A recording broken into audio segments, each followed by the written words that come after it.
అందరికీ శనార్థులు. నేను మీ మల్లయ్య మామ. లోటస్ ఆగ్రో ఫార్మ్ సమర్పించు బరాబర్ ముచ్చట్లకు స్వాగతం.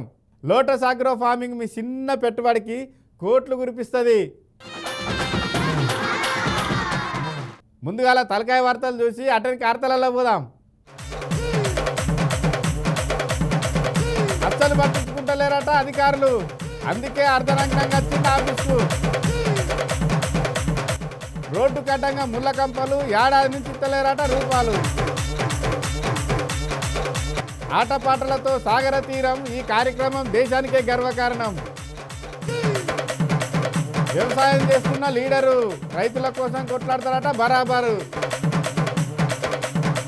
బహుజన రాజ్యం కోసం కొట్లాడతాడట సీను. నిజంగానే ఉన్నదా అంత సీను? పార్టీ అధికారంలోకి వచ్చినాక ప్రభుత్వ భూములు ఆక్రమించే అక్రమార్కుల గుండెలు దడెలమంటున్నాయి. కానీ ఇక్కడ ప్రభుత్వ భూమి ఆక్రమణకు గురైందని ఏకంగా రెవెన్యూ మంత్రి ఆదేశాలు ఇచ్చినా కూడా అధికారులుగా భూమిని స్వాధీనం చేసుకుంటలేరట.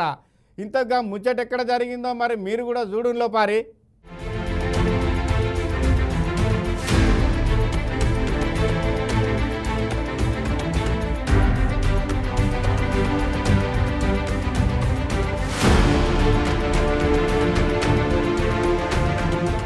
గీ అన్నెవలో పేయి మీద అంగి లేకుండా ఏటో పోతాండు కదా.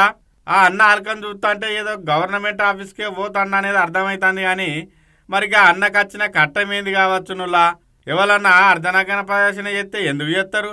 ప్రభుత్వ స్కీములు అత్తలేవనో, మాకు ఇండ్లు అత్తలేవనో అర్ధనగ్న ప్రదర్శన చేస్తారు. గందుకే చేతుల కాగితాలు పట్టుకొని ఏదో ఆఫీస్కి పోతాన్నట్టున్నది కదా. చూస్తా అంటే కలెక్టర్ ఆఫీసులోనే కానొస్తుంది కదా. మీరు అనుకున్నది నిజమే, కలెక్టర్ ఆఫీసే. ఈ అన్న పేరు గోషిక రాజేశం, పెద్దపల్లి జిల్లా కాంగ్రెస్ పార్టీ అధికార ప్రతినిధి అట. ఓదెల మండలం మడక గ్రామంకి అన్నోళ్ళ సొంతూరు.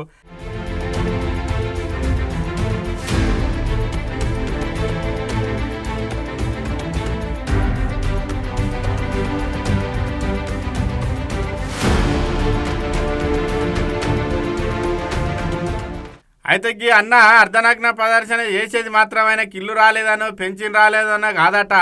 మరి ఎందుకు అనుకుంటానులా? ఇక ముచ్చటేందో అన్నే చెప్తాడు ఇనుల్లి. మరి అది ఓదెల మండలం మడక గ్రామం. మడక గ్రామానికి సంబంధించి ప్రభుత్వ భూమి దురాక్రమణకు గురైందని కలెక్టర్ గారికి ఎన్నోసార్లు ఫిర్యాదు చేయడం జరిగింది, పెద్దపల్లి జిల్లా కలెక్టర్ గారికి. కానీ వారు పట్టించుకోలేదు. ఇన్నారు కదా గదన్నట్టు ముచ్చట. అలా ఊళ్ళే 10 ఎకరాల ప్రభుత్వ భూమి ఆక్రమణకు గురైతుందని పెద్దపల్లి జిల్లా కలెక్టర్ సార్కు ఎన్నిసార్లు చెప్పినా పట్టించుకోలేదట గతంలా.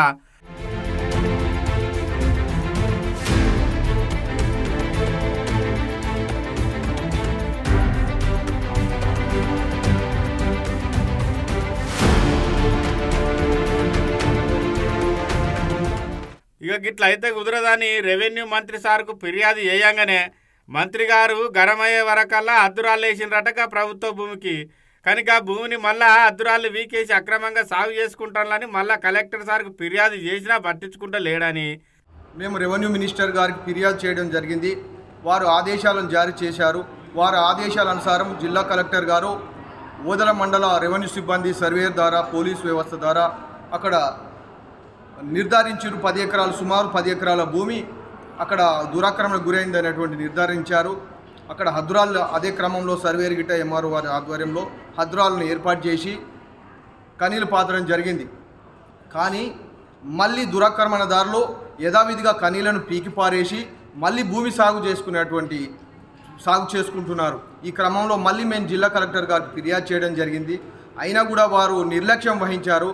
ఆ కారణంగా మేము ఈరోజు అంటే ప్రభుత్వం ఎంతో ప్రతిష్టాత్మకంగా తీసుకొని ప్రభుత్వ భూములు రక్షించాలి, ప్రభుత్వ భూములు కాపాడాలనేటువంటి అసెంబ్లీలో కూడా చర్చించి ఒక అద్భుతమైనటువంటి నిర్ణయాలను తీసుకొని ప్రభుత్వం నడుస్తూనే ఈరోజు ప్రభుత్వానికి వ్యతిరేకంగా ఈ ఓదెల మండలం, ఈ పెద్దపల్లి జిల్లా కలెక్టర్ గారు ప్రభుత్వ భూములు కాపాడే క్రమంలో నిర్లక్ష్యం చేస్తున్నారు. కాబట్టి ప్రభుత్వానికి వ్యతిరేకంగా ఇలా వీరు వెళ్తూ ఉన్నారు.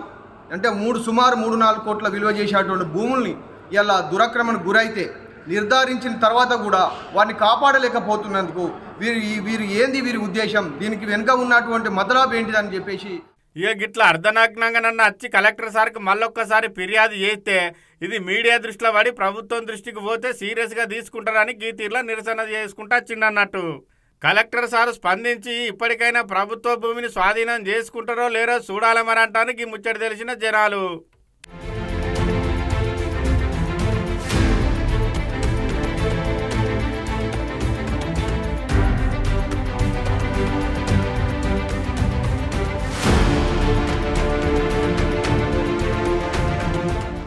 ఎమ్మెల్యే అంటే ఎట్లుంటారులా?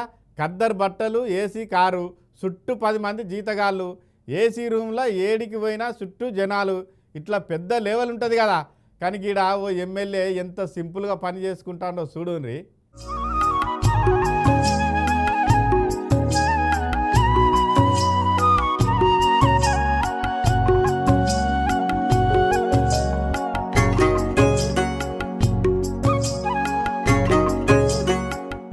అగోగిడ పెద్ద మనిషి వరాలు చెక్తున్నాడు, ట్రాక్టర్ నడుపుతున్నాడు, ఇగో పని చేస్తున్నాడు పొలంలో. ఎవరో గుర్తుపట్టిన ఆరుల్లా.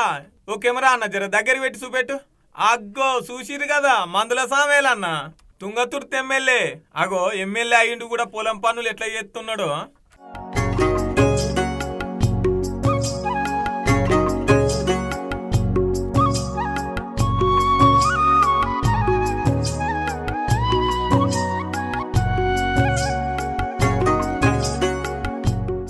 పోయినసారి 26 ఎకరాలలో వేసిండట సన్నొడ్లు, 116 పుట్లు వండినాయంట.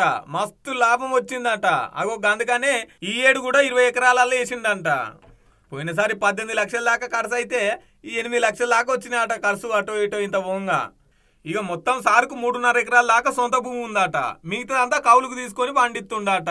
ఇగో చూడురి, ఒకే పారి 60 మందిని నాటు ఎత్తానికే వెళ్తుండట. ఇక సార్ చూడురి, సార్ పంతానం చూడురి. ఢిల్లీకి రాజైన తల్లి కొడుకే అన్నట్టు వ్యవసాయం చేసుట్లున్న కిక్కే వేరప్ప అంటుండు. అవు మరి ఎమ్మెల్యే అనగానే పెద్ద పెద్ద కార్లు, కద్దరు సొక్కాలు, కళ్ళకు అద్దాలు, ఇగో గిట్లనే చూస్తాం.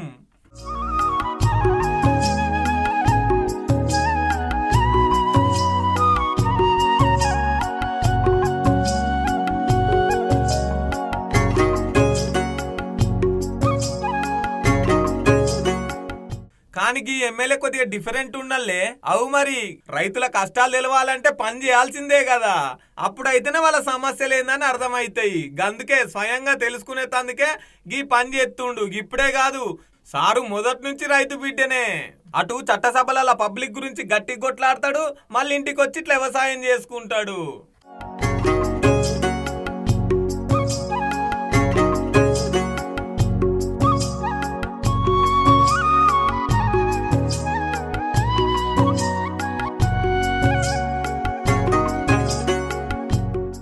మొత్తం మీద అయితే పబ్లిక్ అక్కడొచ్చే పనులే చేస్తున్నాడు పో సారు. గిసొంటి సార్ను తారీఫ్ చేయాల్సిందేనుల్లా. సారు అట్లా జనాలకు దగ్గర ఉంటాడు కాబట్టి జనాల తిప్పలన్నీ సారుకు కుద్దుగా వచ్చి చెప్తారట. అగో గట్లుంటది సారు దోస్తా అని. సారు రైతు కాబట్టి రైతుల పక్షాన కొట్లాడుతున్నాడు. గీ ముచ్చట కతిమూలకు తెలవాలని మన బరాబర్ ముచ్చట్లకు పట్టుకొచ్చినాం.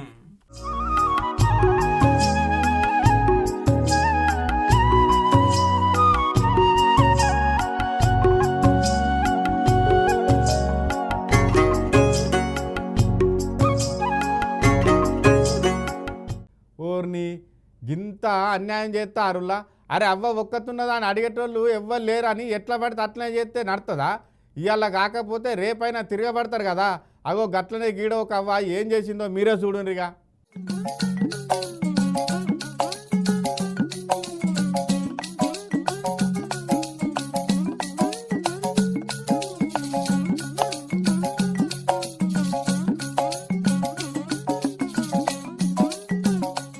ఒరిని గీడేంది రోడ్ కట్టంగా కింద పెద్ద ముళ్ళ కంపేసిర్రు. ఒరిని అటు పోతలేదు ఇటు పోతలేదు. అగో జేసీబీ బండ్లు అన్ని ఆన్నే ఆగిపోయినాయిగా. ఏం కావచ్చు ఏందో ఎదిగి పెద్దమ్మని అడుగుతాం. ఓ పెద్దమ్మ ఏమైంది చెప్పు. ఈ రోడ్డుని కోసి మమ్మల్ని నష్టపెట్టి మాకు డబ్బులు ఇవ్వకుండా మా చేలో ఇప్పుడు 5 సంవత్సరాలు అయింది వాళ్ళు ఇబ్బంది పెట్టి మమ్మల్ని. మా ఆయన ఇప్పుడు 3 సంవత్సరాలు వెళ్ళిపోయింది. పచ్చివాతం వచ్చి నరాలు జిట్టిపోయి వాళ్ళు చేసిన పనులకి వెంకటేశ్వరరావు ఈ చిమ్మిట్టోళ్ళు మొత్తం చేసిన పనికి మేము నష్టపోయి బాధపడి కన్నీళ్ళు పెట్టుకుని ఆయనే మనసులో ఉండు. నేను వచ్చి మా కోర్టు ఆర్డర్ అంటే ఇప్పుడు వచ్చింది. మేము చేలో కంపేసుకున్నాం మా భూమికి మేము పోకుండా. మా నష్టపరిహారం ఏందో మాకేందో మొత్తం వాళ్ళు ఇబ్బంది లేకుండా మమ్మల్ని చేస్తేనే కానీ లేకపోతే మాత్రం మేము ఒప్పుకునే వాళ్ళం కాదండి. అగో ఇన్నరు కదా, ఈ పెద్దమ్మ పేరు కామిశెట్టి లక్ష్మమ్మ. వీళ్ళ భూమిలోకెళ్ళి మధ్యలోకెళ్ళి రోడ్ వేసిర్రు. రోడ్ అవతల సిమెంట్ ఫ్యాక్టరీ. ఇక మరి రోడ్ వేసుకున్నందుకు ఇలా భూమిలో పైసలు ఇవ్వాలి కదా, ఏడాది అవుతుందట, ఇప్పటి వరకు రూపాయి ఇవ్వలేదంట. అగో అందుకని అట్టెట్లా పోతారు నా భూమిలోకి వెళ్ళి అని చెప్పేసి ఈ పెద్దమ్మ రోడ్కు అడ్డంగా కంపేసింది పోండ్రి.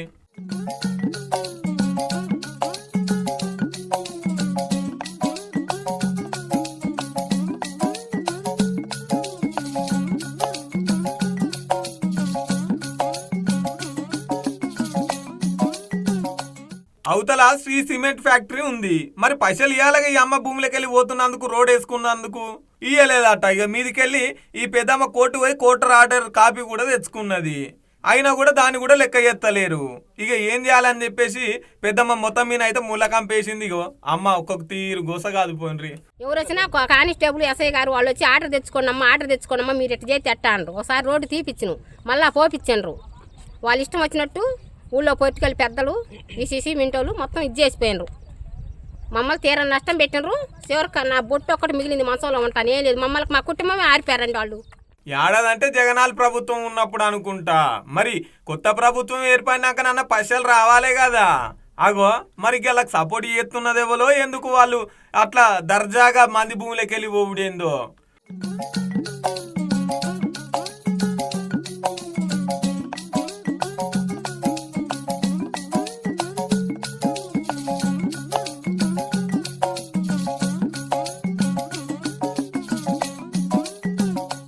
అయ్యా ముఖ్యమంత్రి, ఉప ముఖ్యమంత్రి సార్లు, జరగ ఈ అమ్మకు న్యాయం చేయరి. ఎంతసేపు ఉన్నా మీ రెడ్ బుక్ సమస్యలే కాకుండా ఇగో గిట్లా పబ్లిక్ తిప్పలేందో అరుచుకొని ఈ అమ్మకు న్యాయం చేయాలని కోరుతున్నారు ఆడున్న పబ్లిక్ అంతా. ఇక చూడాలా మరి ఈ పెద్దమ్మకు ఏ పార్టీ న్యాయం అవుతుందో.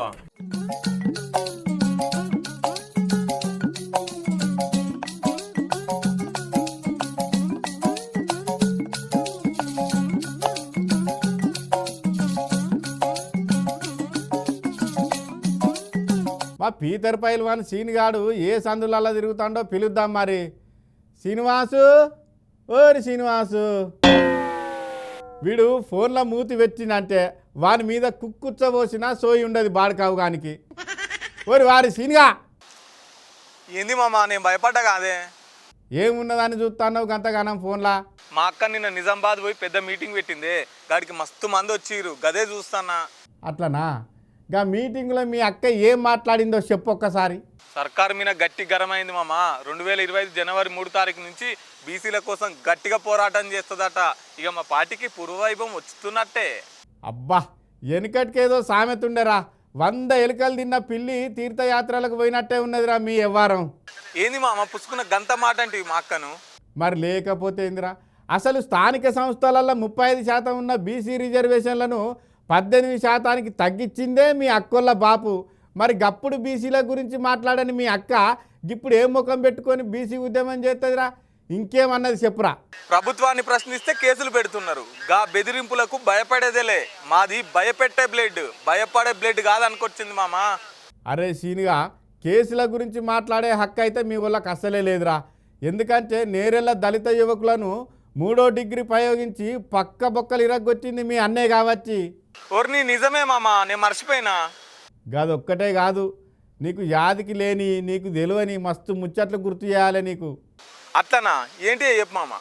తెలంగాణ ఏర్పడ్డాక అధికారంలోకి వచ్చిన మొదటి 5 ఏళ్ళు ఒక్క మహిళకు కూడా మంత్రి పదవి ఇవ్వలేదు మీ అక్కుల బాపు. మరి గప్పుడెందుకు మాట్లాడలేదు మీ అక్క మహిళా హక్కుల గురించి? ఏంది అట్లనా? నాకు ఇరకలేదు మామ, నేను మొన్ననే మా అక్కతో పార్టీలో తిరుగుతానా. అరే, 10 ఏళ్ళ అధికారంలో ఉన్న మీ పార్టీ బీసీలకు లెక్క ప్రకారంగా 10 మంత్రి పదవులు ఇవ్వాలి. గసొంటిది 2-3తోని సరిపెట్టింది. ఇక అందులో బీసీ బిడ్డనైతే మెడలు బట్టి గెంటేసినంత పని చేసిండ్రు. ఇప్పుడేమో బీసీల గురించి మహిళల గురించి మాట్లాడుతుంది. ఇంకేమన్నదిరా మీ అక్క? తెలంగాణ తల్లి గురించి మాట్లాడింది మామ. మాది తెలంగాణ తల్లి, మీది కాంగ్రెస్ తల్లి రా అన్నది. మరి వాళ్ళ అధికారంలో ఉండగా తెలంగాణ తల్లి విగ్రహాన్ని అధికారికంగా సెక్రటరియట్లా ఎందుకు ఏర్పాటు చేయలేదు? అవును నిజమే మామ, సెక్రటరియట్లా తెలంగాణ తల్లి విగ్రహం పెట్టేటందుకు ఇప్పుడున్న సర్కారుకు రాని ఇబ్బంది అప్పుడు పెద్దసారికి ఏమొచ్చిందో ఆ లోగుట్టు అంతా పెరుమాన్లకే ఎరుక.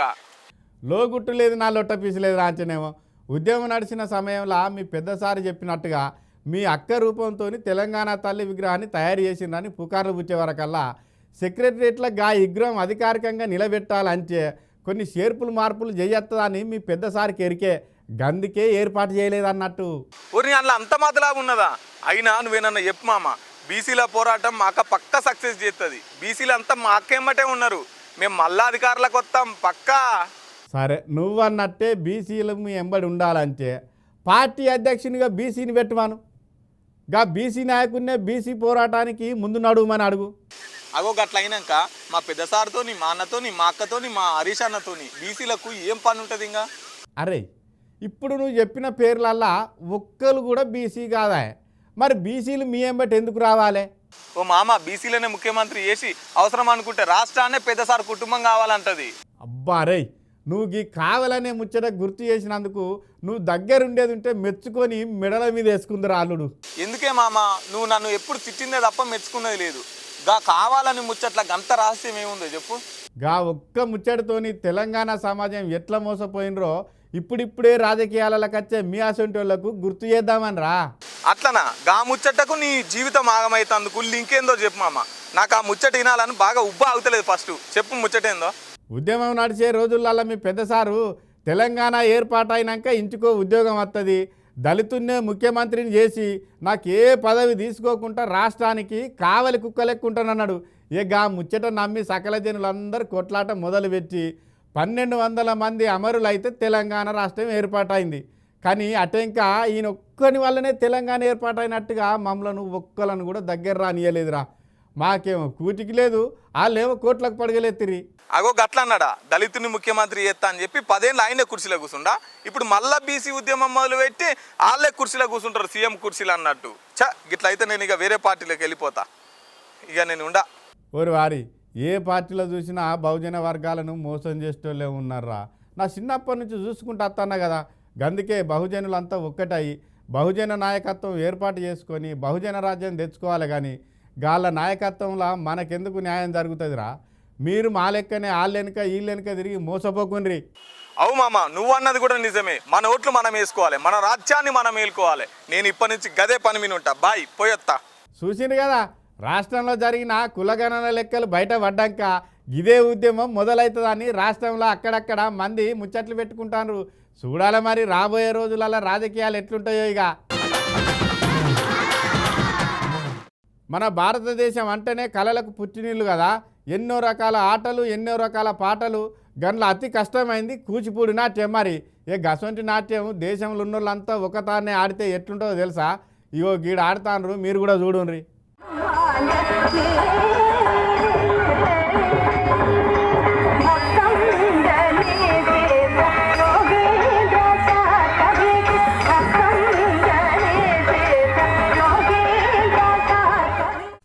ఎంత ముద్దుగా ఆడుతున్నాడు చూడుర్రి. అబ్బా, ఎంతమంది కళాకారులు ఎంత ముద్దుగా ఆడుతున్నారు. చూడముచ్చటకుందిలే.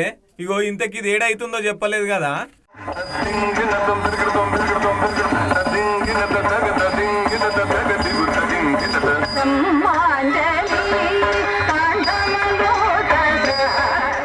విశాఖ తీరాన సముద్రొడ్డుకు నడుస్తున్నాయి ఈ కార్యక్రమాలు. ఇది నిర్వహించేది ఇంటర్నేషనల్ ట్రెడిషనల్ డ్యాన్స్ కాంగ్రెస్ 2024. దేశవ్యాప్తంగా ఉన్న కళాకారులంతా వచ్చిర్రు కూచిపూడి నృత్యం ఆడేటందుకు. కలకత్తా, ఒడిస్సా, కేరళ, తెలంగాణ దగ్గర ఇట్లా 1500 మంది దాకా వచ్చిరట ఒకటే పారి. ఈ ఒకటే పారి 1500 మంది ఆడుతున్నారంటే ఇక సభ ఎట్లున్నదో చూసుకోరు ఒక పారి.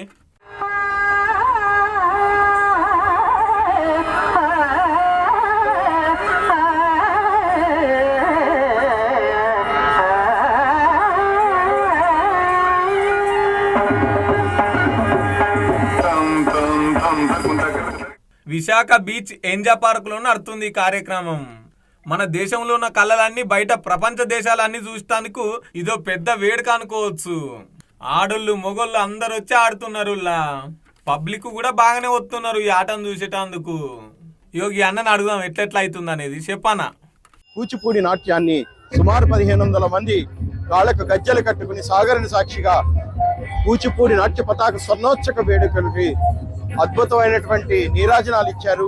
అది విశాఖపట్నంలో ఈ యొక్క ITDC 2024 చాప్టర్లో విజయవంతంగా 3వ రోజు కార్యక్రమంలో అటు కలకత్తా నుంచి వచ్చినటువంటి అనురేఖ ఘోష్ బృందం, కథక్ నాట్యం, అలాగే ఒడిశా రాష్ట్రం నుంచి సుజాత మహాపాత్ర యొక్క ఒడిశీ నాట్యాన్ని, తెలంగాణ రాష్ట్రం నుంచి వచ్చినటువంటి పేరిణి నాట్యంతో పాటు వివిధ రాష్ట్రాల్లో ఉన్నటువంటి అనేక వేల మంది కళాకారులందరూ కూడా ఈ రోజు ఈ ఐటీడీసీ 2024 చాప్టర్ లో ప్రదర్శించడం జరిగింది.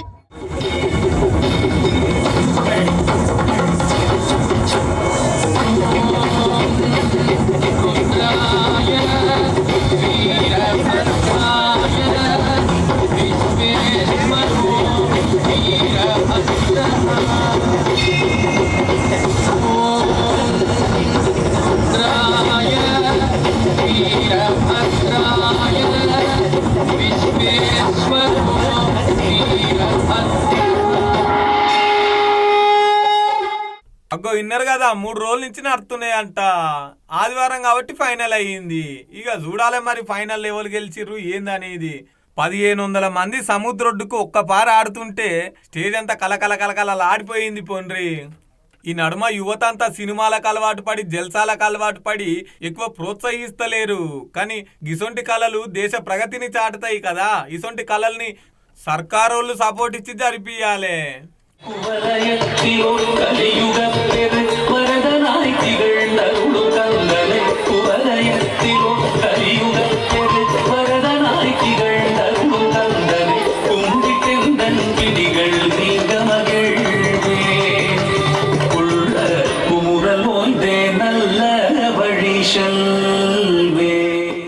గిసొంటి కళాకారులకు మనం కూడా ఇంత చేయూతనియ్యాలి.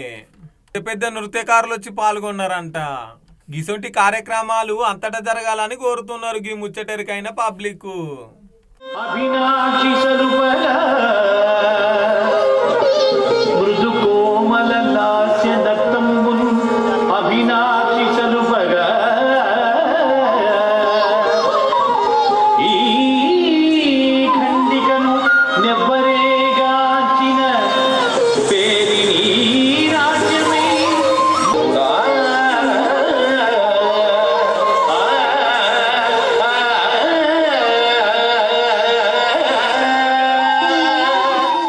ఇక గివన్నట్టు ఇలాంటి ముచ్చట్లు రేపటి బరాబరి ముచ్చట్లలో మళ్ళా కలుద్దాం.